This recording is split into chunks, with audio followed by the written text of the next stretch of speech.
So when I was doing this uh assignment for our education and technology class to try and figure out exactly what are some good interactive lessons for students and teachers alike to help students learn. If anything, what I honestly found to be honestly one of the best lessons is in art and humanities education. That's where I went on elementary education for language arts. So when I clicked it on English language arts education in ESL, I actually found this thing on the PBS website called storytelling with words and pictures. If anything, I also really like this because I really like this one because in this interactive lessons, all your students learn the basics about stories and structures, that, that they gain vocabulary about storytelling elements, and they also explore how the arts, specifically drawing, can be a valuable way for students to tell stories. And then with it, each student will learn the story with a clear setting, conflict resolution, and you pretty much learn how to and with this they pretty much learn how to make how to make characters, settings, plot, character, conflict, and resolutions.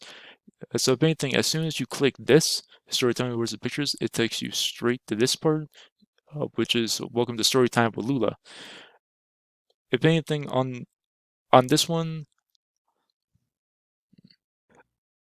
so so as I was saying, as soon as you click this one, you come straight into storytelling with words and pictures, where you meet this lovely man, Ira Marx.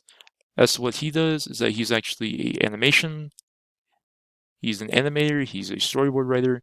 He makes his own comics, and essentially what you learn from him is that as soon as you click on this little video, he tells you about how he goes into stories, and he talks about as where the five main things to learn, which is characters, plot, setting, conflict, and resolution. And then as soon as you watch the video, you then click on this arrow to go in the next page, and where he goes into a little bit more detail about how he goes into a little bit more detail about how all five of these things work. And then what I really liked about this is that as soon as you finish watching the actual video, go you can then actually you can then press this arrange it button, and then it takes you to this little screen. That's where you match all these cards as to where they should be in the diagram below. So basically with this, the background would be obviously the setting, and this one would be the resolution. A planner main story would be the plot. A character would be a person in a story, novel, or play, and a conflict would be an extended struggle. And then after you basically get all this down, you just hit submit, and then you just go on straight to the next page. And then as soon as you and then on the next page, I feel like is where it really shines because I feel like on the next page is where it really shines because then you see he then goes into a story where it tells you about the ants and the grasshoppers. And then what I really like about this is that after you finish reading the story, it then goes into this little questionnaire as to who are the main characters, what's the conflict, how's the resolution. And I really like this because it helps show students as where sort of like the basic elements in a story. As soon you can press this button to listen to it, or you can even just go right here and just under and just read. That's what is the story. It's because it's a pretty sad story of about the ant pretty much worked through everything while the grasshopper essentially became pretty lazy, and then the grasshopper at the end dies of starvation as he watches as the ants basically have all their food because they chose to work hard while he chose to be lazy and wait and not do anything else. And essentially the message of the story is best to prepare for the days of necessity.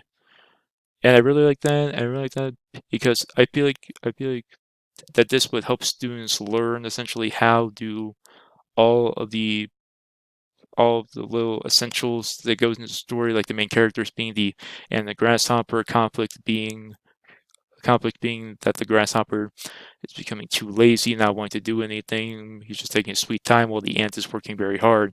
And the resolution is that the grasshopper, he realizes his mistakes only when it's too late, while the ant is basically living a bountiful life. And honestly, really like this because it just helps. Honestly feel like that when you finish off this, I feel like as the students finish off all of these little things right here, the main characters, conflict resolution, it would probably it should most likely have a clear idea as to what is the basis of their story, their characters, their conflict, and the resolution. That's basically what you do want to get down at first. And then I really like this because of that. And then you go on to the fourth page.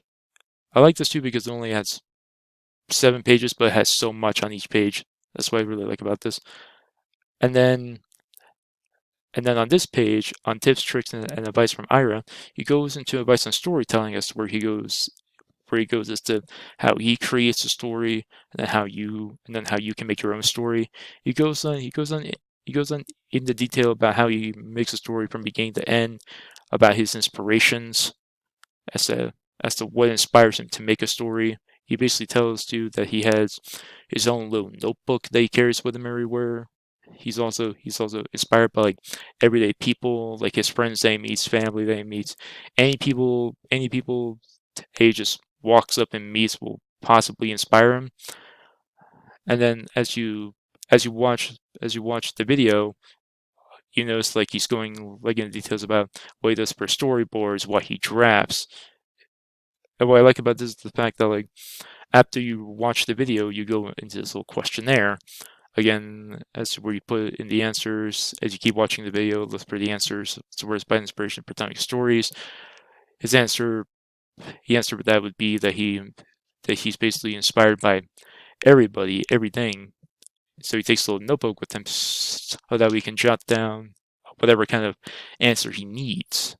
Answer he needs, whether it's good or bad, and how to create details for story elements. He never starts with the same story element. He always goes very differently.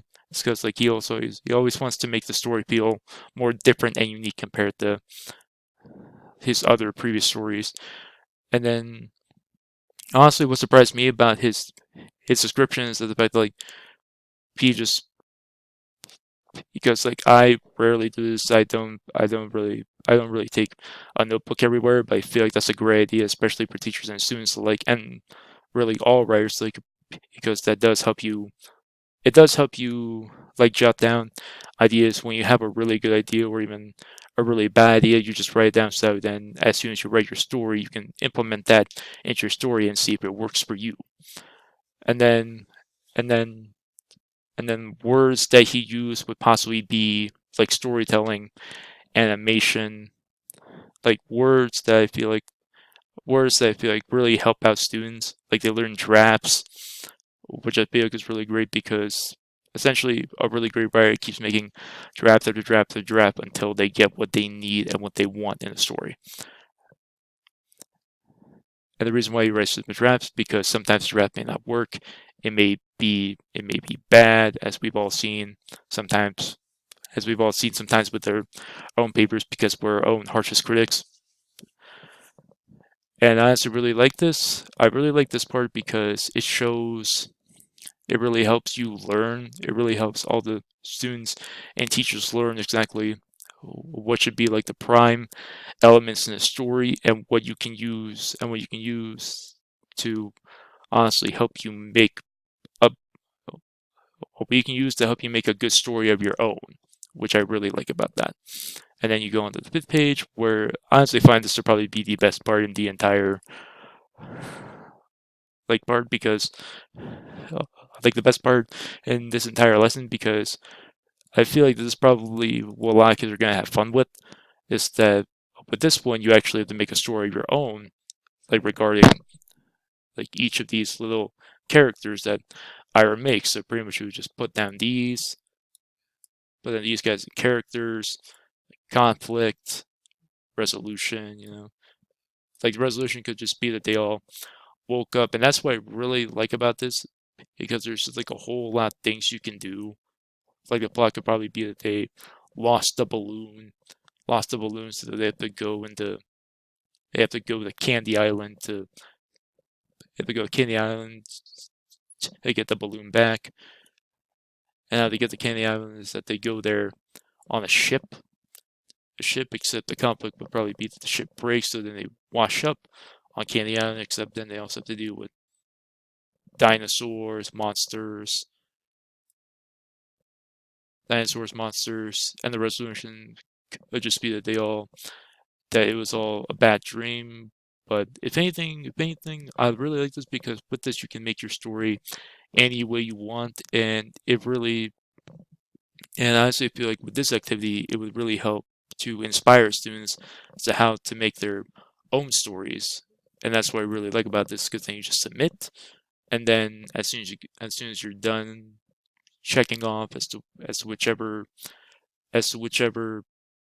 the character's plot resolution that you want, you just go into here and then you actually type as to what you wanted to write, as to what you want, because let's get ready to rumble. It's time to take story elements drawing from the last page and tell your own story.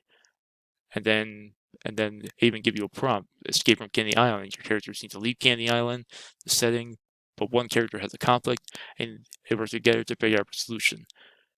So basically, with all of the drawings on the previous page, you don't have to use all of them. I really like this because uh, you, I really like this because if with all these characters and stuff, you can look and you can just look at these characters and just think of of your own story that you want to write. And that's what I really like about this, because I really like this because it could easily be a huge source of inspiration for students, just writing this, making their own stories, and then implementing these elements that they got from these stories into their own stories that we would be writing over the course of the semester. And then as soon as you're done with that, you then have to write a little as to what you learn, what you most enjoy, what would your next story be. And you click this to write, and then you click this to write, and that's basically the end of the lesson. I honestly really like this lesson, and I really like the PBS Learning Media, because I feel like I really and so as to what I really like about the PBS Learning Media website, and especially this Lessons for Now, is that teachers can use this as like a fun little lesson to help kids learn how to make their story, and how to make their story, and essentially take elements from this lesson, apply it to their own story, and basically and give them knowledge, to write their own stories that they choose to pursue that particular role in life. And I honestly find this website to be really, really great. It's got a lot of interactive lessons for teachers and students alike. That way, essentially everyone learns how. That way, then everyone learns a little bit of something, because this one tells you how stories are structured. That stories are structured with characters, uh, with storytelling and characters, lots, setting, conflict, and resolution. And I really like this website, and I think and and that's why I think this website is a really good website, and would help teachers and students learn a whole lot, especially for English language arts. Thank you.